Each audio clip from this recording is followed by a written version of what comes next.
Hi hello family, ಎಲ್ಲರಿಗೂ ಅಮ್ಮಾಸ್ ಕೈ ರುಚಿ ಚಾನಲ್ಗೆ ಸ್ವಾಗತ. ಇವತ್ತಿನ ವಿಡಿಯೋನಲ್ಲಿ ಒಂದು ತರಕಾರಿನ ಬಳಸ್ಕೊಂಡು ತುಂಬ ಸಿಂಪಲ್ ಆ್ಯಂಡ್ ಯೂನಿಕ್ ಆಗಿ ಮಾಡುವಂಥ ಒಂದು ಸ್ವೀಟ್ ರೆಸಿಪಿನ ತೋರಿಸ್ಕೊಂಡು ಕೊಡ್ತಾ ಇದ್ದೀವಿ. ನಿಮ್ಮ ಮನೇಲಿ ಏನಾದರೂ ಹೆಚ್ಚಿಗೆ ಬೀಟ್ರೋಟ್ ಉಳಿದಿತ್ತು ಅಂದರೆ ಖಂಡಿತವಾಗ್ಲೂ ಈ ಒಂದು ಯೂನಿಕ್ ಆ್ಯಂಡ್ ಟೇಸ್ಟಿ ಸ್ವೀಟ್ ರೆಸಿಪಿನ ಟ್ರೈ ಮಾಡಿ ನೋಡ್ಬೋದು. ತುಂಬ ಸ್ಪಾಂಜಿಯಾಗಿ ತುಂಬ ಸಾಫ್ಟಾಗಿರುತ್ತೆ ಅಂತಲೇ ಹೇಳ್ತೀನಿ. ಮಕ್ಕಳಿಗೆಲ್ಲರಿಗೂ ತುಂಬ ಇಷ್ಟಪಟ್ಟು ತಿಂತಾರೆ. ಹಾಗಾದರೆ ಬನ್ನಿ, ಈ ಒಂದು ಬೀಟ್ರೋಟಿಂದ ಮಾಡುವಂಥ ಸ್ವೀಟ್ ರೆಸಿಪಿಗೆ ಏನೆಲ್ಲ ಪದಾರ್ಥಗಳು ಬೇಕಾಗುತ್ತೆ ನೋಡೋಣ. 2ರಿಂದ 3 ಬೀಟ್ರೋಟು, ಹಾಗೆ ಒಂದು 1/4 ಬಟ್ಲಷ್ಟು ಕಾರ್ನ್ಫ್ಲೋರು, ಒಂದು ಅರ್ಧ ಬಟ್ಲಷ್ಟು ಸಕ್ಕರೆ, ಇಲ್ಲಿ ನಾವು ಗೋಡಂಬಿ ಹಾಗೆ ಪಂಪ್ಕಿನ್ ಸೀಡ್ಸನ್ನು ತೊಗೊಂಡಿದ್ದೀವಿ. ನೀವು ಯಾವುದೇ ರೀತಿಯ ಡ್ರೈ ಫ್ರೂಟ್ಸ್ನು ತೊಗೋಬೋದು. ಸ್ವಲ್ಪ ಏಲಕ್ಕಿ ಪುಡಿ ಮತ್ತು ತುಪ್ಪನ ತೊಗೊಂಡಿದ್ದೀವಿ. ಮೊದಲನೇದಾಗಿ ನಾವಿಲ್ಲಿ ಕಟ್ ಮಾಡ್ಕೊಂಡಿರುವಂಥ ಬೀಟ್ರೋಟ್ನ ಒಂದು ಮಿಕ್ಸಿ ಜಾರ್ಗೆ ಹಾಕ್ಕೊಂಡು ಮೊದಲನೇ ಸಲ ರುಬ್ಕೋಬೇಕಾದ್ರೆ ನೀರು ಏನು ಹಾಕ್ದೇನೆ ಅದೇ ರೀತಿಯಾಗಿ ತರ್ತರಿಯಾಗಿ ರುಬ್ಕೊಳ್ಳಿ. ಅದಾದಮೇಲೆ ಸ್ವಲ್ಪನೇ ನೀರು ಹಾಕ್ಕೊಂಡು ಒಂದು 2-3 ಸಲ ಚೆನ್ನಾಗಿ ಗ್ರೈಂಡ್ ಮಾಡ್ಕೊಳ್ಳಿ. ಈಗ ನಾವು ಗ್ರೈಂಡ್ ಮಾಡ್ಕೊಂಡಿರುವಂತಹ ಬೀಟ್ರೋಟ್ನ ಸಪ್ರೇಟಾಗಿ ಒಂದು ಪಾತ್ರೆಗೆ ಬೀಟ್ರೋಟಲ್ಲಿರುವಂಥ ಜ್ಯೂಸನ್ನೆಲ್ಲ ಕ್ಲೀನಾಗಿ ಸೋಸ್ಕೋತಾ ಇದ್ದೀವಿ. ಇಲ್ಲಿ ನಾವು ಬೀಟ್ರೋಟ್ ಜ್ಯೂಸನ್ನು ಸಪ್ರೇಟ್ ಮಾಡಿ ಎತ್ತಿಟ್ಕೋಬೇಕಾಗತ್ತೆ. ಇಲ್ಲಿ ನಾವು ಒಂದು 2ರಿಂದ 3 ಬೀಟ್ರೋಟ್ನ ಬಳಸ್ಕೊಂಡಿದ್ದೀವಿ. ಈಗ ಬೀಟ್ರೋಟ್ ಜ್ಯೂಸನ್ನ ಸಪ್ರೇಟಾಗಿ ಎತ್ತಿಟ್ಟುಕೊಂಡಿದ್ದೀವಿ. ಈಗ ನಾವು ತೋರಿಸ್ತಿರುವಂಥ ಒಂದು ಬಟ್ಲಿನ ಅಳತೆಗೆ ಒಂದು 2 ಬಟ್ಲಷ್ಟು ಬೀಟ್ರೋಟ್ ಜ್ಯೂಸನ್ನು ಬಳಸ್ಕೊಂಡಿದ್ದೀವಿ. ಒಂದು 2 ಬಟ್ಲಿಗಿಂತ ಒಂದು ಸ್ವಲ್ಪ ಜಾಸ್ತಿ ಆಗಿದೆ ಅಷ್ಟೇ. ಇಲ್ಲಿ ನಾವು ಸ್ಟವ್ ಮೇಲೆ ಒಂದು ಪಾತ್ರೆನ ಇಟ್ಟಿದ್ದೀವಿ, ಆದರೆ ಸ್ಟವ್ನ ಆನ್ ಮಾಡಿಲ್ಲ.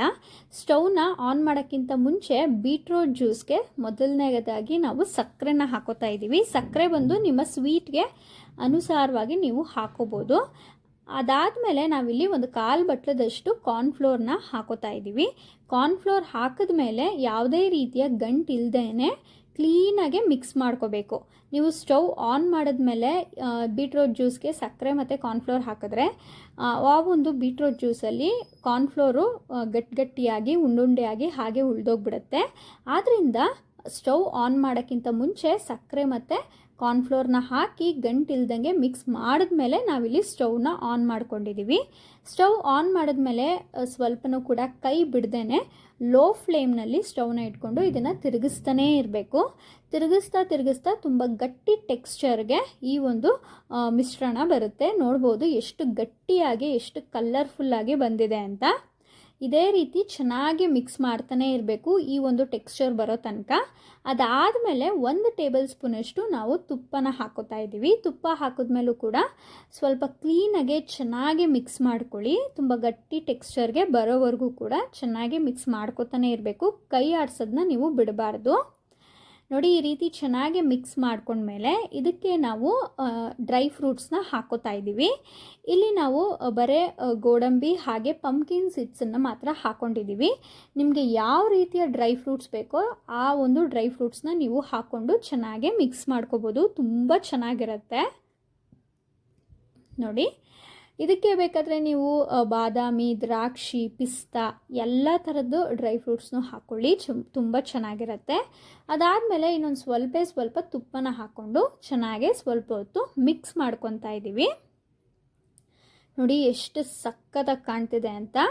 ಈಗ ಒಂದು ಚಿಕ್ಕ ಬೌಲ್ಗೆ, ನಿಮಗೆ ಯಾವ ಒಂದು ಬೌಲ್ಗೆ ಬೇಕಾಗುತ್ತೋ ಯಾವ ಬೌಲಿಗೆ ಬೇಕಾದ್ರೂ ನೀವು ಹಾಕೋಬೋದು. ನಿಮ್ಮ ಮನೇಲಿ ಯಾವ ರೀತಿಯ ಒಂದು ಕಂಟೈನರ್ ಇದ್ರೂ ಕೂಡ ನೀವು ಬಳಸ್ಕೋಬೋದು.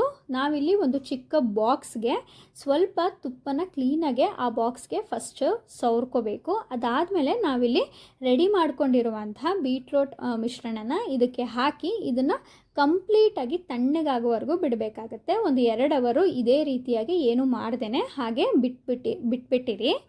ಅದಾದಮೇಲೆ ನೀವು ನೋಡ್ಬೋದು ಎಷ್ಟು ಚೆನ್ನಾಗಿ ಸಾಫ್ಟಾಗಿ ಗಟ್ಟಿಗೆ ಆಗಿದೆ.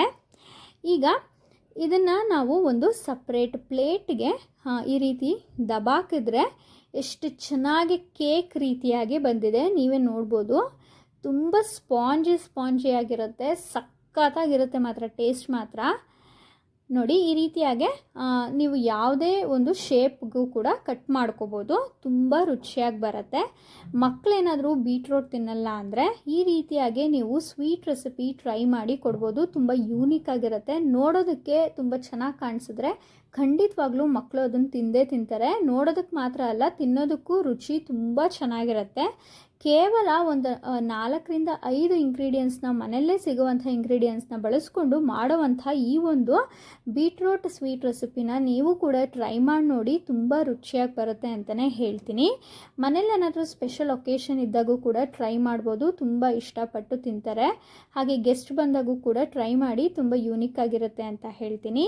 ಈ ಒಂದು ರೆಸಿಪಿ ನಿಮಗೆಲ್ಲ ಇಷ್ಟ ಆಗಿದೆ ಅಂತ ಭಾವಿಸ್ತೀನಿ. ಇಷ್ಟ ಆಗಿದ್ದರೆ ಅಮ್ಮಾಸ್ ಕೈ ರುಚಿ ಚಾನಲ್ನ ಸಬ್ಸ್ಕ್ರೈಬ್ ಮಾಡ್ಕೊಳ್ಳಿ. ಹಾಗೆ ಲೈಕ್, ಶೇರ್, ಕಮೆಂಟ್ ಮಾಡಿ. ಈ ಒಂದು ವಿಡಿಯೋನ ಕೊನೆಯವರೆಗೂ ನೋಡಿದ್ದಕ್ಕಾಗಿ ಎಲ್ಲರಿಗೂ ಧನ್ಯವಾದಗಳು.